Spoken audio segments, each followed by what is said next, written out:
అమ్మ అమ్మంటే కేవలం ఒక పదం కాదు, అదొక పవిత్రమైన బంధం.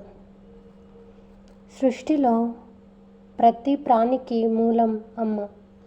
కన్నతల్లి 9 నెలలు గర్భంలో మోసి ప్రాణాలు పణంగా పెట్టి జన్మనిస్తుంది.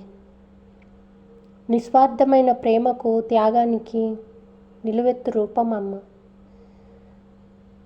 పిల్లల కోసం తన సంతోషాలను, అవసరాలను త్యాగం చేస్తుంది. ఆకలేస్తే తను తినకుండా పిల్లలకు పెడుతుంది.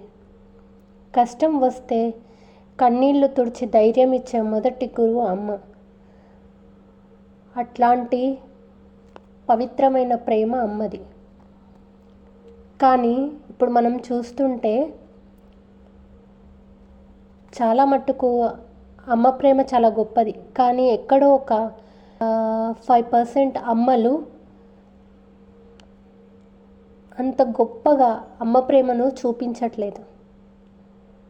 ఎందుకంటే రీసెంట్గా మనం న్యూస్లో విన్నాం, తల్లి తన సంతోషం కోసం పిల్లలకు విషం పెట్టి చంపేసింది. అట్లాంటివి కొన్ని మన వరకు వస్తున్నాయి, మనకు తెలుస్తున్నాయి, కొన్ని తెలియట్లేదు. ఎందుకు అమ్మ ప్రేమ కలుషితం అయిపోతుంది?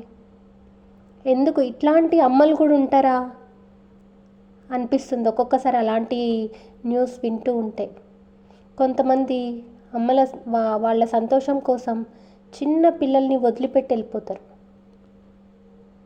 అట్లాంటి అమ్మలు కూడా ఉన్నారు. అయితే ఈరోజు ఈ 5% అమ్మలు ఉన్నారు కదా, వాళ్ళ గురించి మాట్లాడుకుందాం.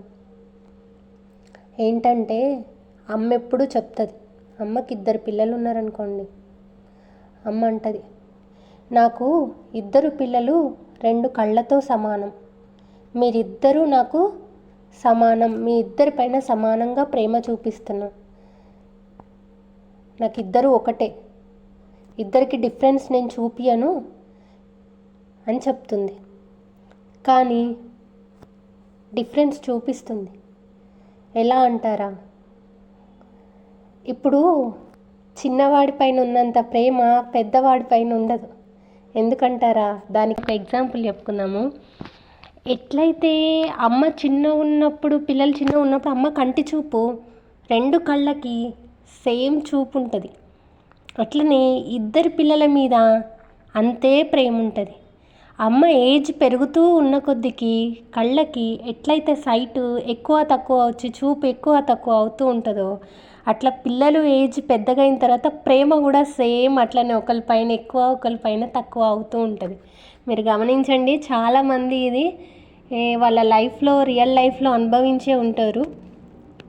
నాకు అనిపించినంత వరకు చెప్తున్నా, ఎవరినైనా హర్ట్ చేసి ఉంటే సారీ. మిగతాది నెక్స్ట్ పార్ట్లో చెప్పుకుందాం. Please subscribe my channel.